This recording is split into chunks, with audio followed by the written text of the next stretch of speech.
성경 본문은 매일 성경의 계획을 따르고 있습니다. 성서 유니온사에서 내는 이 매일 성경은 제가 개인적으로는 사랑하고 존경하는 친구 목사인 그 광주 소명교회의 박대영 목사가 한 10년 동안 편집장으로 수고한 일이 있습니다. 장차 함께하는 시간을 가지면 좋을 것 같습니다. 아무튼 오늘부터는 에스겔서 33장입니다. 48장까지 있는 긴 성경입니다. 아주 많이 남아 있습니다. 먼저 우리는 이 에스겔 선지자가 누구인지를 잠깐 살펴봐야 하겠습니다. 이 선지자가 활동한 때는 주전 593년에서 571년입니다. 딱 그 한가운데 587년이 있습니다. 주전 587년은 유명한 연도지요. 즉 예루살렘 성이 바벨론 제국에 의해서 완전히 멸망한 시간입니다. 포로로 끌려갔는데 포로는 3차에 걸쳐서 끌려갔습니다. 주전 601, 2년부터 해서 3차에 걸쳐서 완전히 멸망할 때 3차 포로로 끌려갔습니다. 예레미야 선지자가 예언한 대로 70년의 포로 기간이 끝나면은 다시 돌아와서 성전을 다시 짓게 될 것입니다. 재건할 것입니다. 아무튼 에스겔 선지자는 이 포로로 끌려간 예루살렘의 제사장 중에 한 사람이었습니다. 부시의 아들 에스겔, 이렇게 소개되고 있습니다. 제사장의 아들입니다. 자, 그런데 이 에스겔 선지자는 참 긴 내용을 하나님 말씀에 기록되어 있습니다. 그가 가지는 특징은 이 이스라엘 유대의 멸망의 시기에 말씀을 전했다는 것이고 또 바벨론에 사로잡혀가서 거기서도 말씀을 전했다는 것이 그의 특징입니다. 비슷한 시기에 다니엘 선지자는 그 아주 소년이었을 때 포로로 사로잡혀갔습니다. 두 사람의 특징이 있습니다. 포로기라고 하는 아주 나라가 멸망한 위급하고 엄중한 시기여서 그런지 하나님께서는 이 선지자들 모두에게 환상을 열어주셔서 아주 신비로운 하나님 나라의 천국의 환상을 많이 보여주셨습니다. 혹시 에스겔서 1장부터 시작되는 환상을 기억하시는지 모르겠습니다. 저는 항상 이 에스겔 선지자를 생각할 때 그 환상이 너무 신기해서 늘 머릿속에 떠오릅니다. 그것은 무엇이냐면 하나님께서 하늘 마차를 타고 운행하시는 장면입니다. 그 바퀴가 굉장히 많이 나오는데 그 바퀴에는 불이 붙어 있고요. 그 바퀴 안에는 많은 눈들이 있어요. 그래서 우리가 상식적인 의미에서 한번 그게 무슨 의미인지 생각해 본다면은 바퀴에 불이 붙었다고 하는 것은 하나님의 충만하신 그 성령님의 역사하심을 상징하는 것으로 보이고 그 바퀴에 눈이 많이 달렸다는 것은 온 세상을 두루두루 살펴보시는 그 하나님의 눈이라는 생각을 해봤습니다. 아무튼 에스겔 선지자는 이렇게 하나님의 말씀을 여러 가지 방법으로 전하는 선지자입니다. 자, 그런데 오늘 이 긴 말씀의 내용에서 우리가 주목할 것은 하나님께서는 이 에스겔 선지자를 이스라엘 민족의 파수꾼으로 세우셨다는 것입니다. 파수꾼의 역할을 잠깐 생각해 봅니다. 파수꾼이라고 하는 것은 성벽 위에서 보초를 서면서 저 멀리에서 적군들이 오는지 감시하는 역할입니다. 그래서 어떤 위협 요소가 발견된다고 하면 이 파수꾼은 어떻게 해야 됩니까? 파수꾼의 사명은 나팔을 울리는 것입니다. 나팔을 불어서 지휘관과 군대와 백성들이 그 위협 요소를 알게 해야 합니다. 멀리서 말발굽 소리와 연기가 나는데 만약에 파수꾼이 나팔을 불지 않으면 어떻게 됩니까? 그 성이 함락된다면 그 책임이 파수꾼에게 있는 것입니다.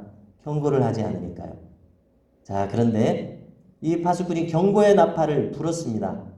불었는데 성 안에서 군대고 백성이고 아무 방비를 하지 않아서 죽게 되었다면 그것은 그 백성들의 책임이라는 것이 오늘 말씀의 요점입니다. 자, 그렇다면 이 파수꾼이라고 하는 것은 첫 번째로는 에스겔 선지자에게 하나님께서 주신 임무라는 것입니다. 너는 나의 대언자다. 네가 경고의 나팔을 이스라엘 백성들에게 나의 말씀을 대언해서 할 때에 그들이 회개하고 돌이키면은 네가 사명을 온전히 한 것이지만 네가 하나님의 말씀을 대언하지 않아서 그들이 죽었으면 그 피를 내 손에서 찾겠다는 말씀을 하십니다. 얼마나 하나님께서 엄중한 말씀을 하시고 이 에스겔 선지자에게 막중한 책임을 부여하고 계십니까? 참으로 하나님께서 그 피를 내 손에서 찾겠다. 네가 경고하지 않은 것이 책임이다. 이것이 막중하다는 것입니다. 자, 그렇다면은 이것의 영적인 의미를 우리 스스로에게 적용할 필요가 있습니다. 우리 스스로에게 적용해 본다면은 어떤 의미가 되겠습니까? 우리 각 사람이 파수꾼이라는 것입니다. 무슨 역할을 하는 파수꾼입니까? 우리 가정에서 파수꾼이라는 것입니다. 특별히 이 새벽 기도의 자리에 나오신 모든 분들은 각 가정에서 신앙의 지도자이실 것입니다. 그러면은 하나님의 말씀을 깨달았을 때 분명히 잘 전할 책임이 있다는 것입니다. 경고의 말씀을 잘 전할 책임이 있습니다. 그렇지 않으면은 그 책임이 우리에게 있다는 것입니다.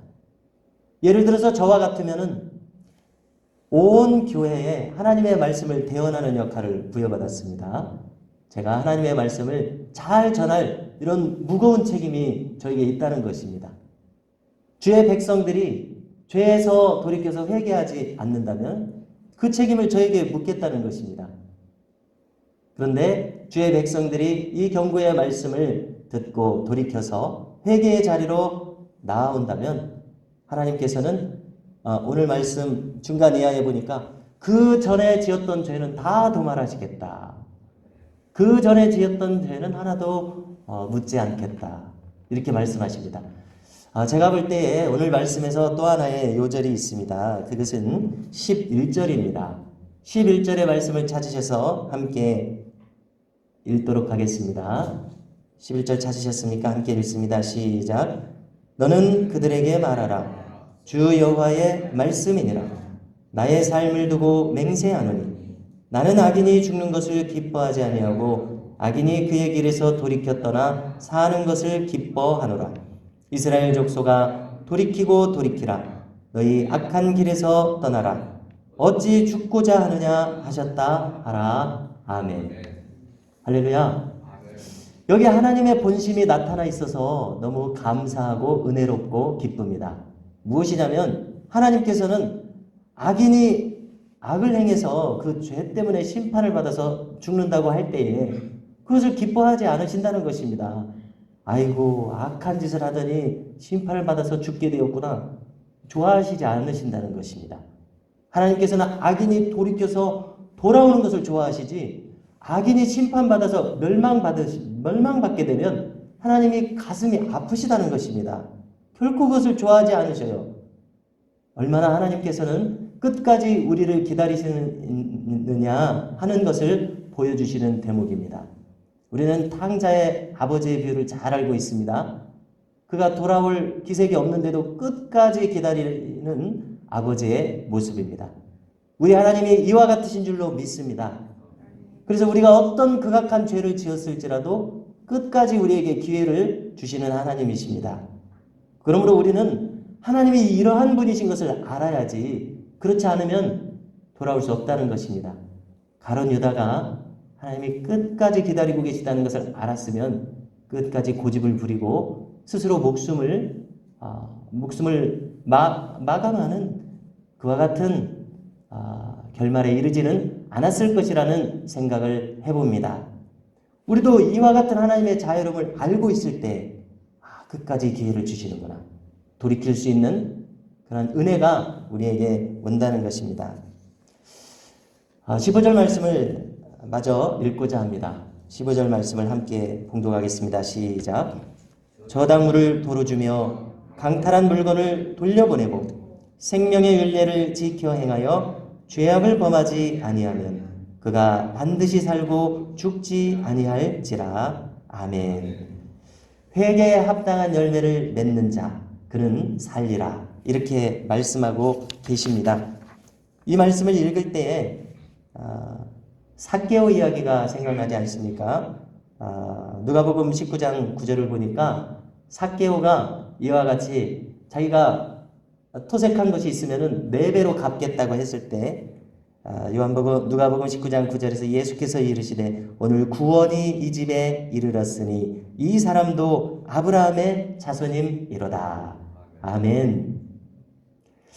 구원이 이 집에 이르렀다. 그것은 자기가 행함으로써 자기의 잘못을 돌이켰을 때 구원이 이 집에 이르렀도다. 주님께서 이렇게 말씀하신 것을 우리가 보게 되는데요.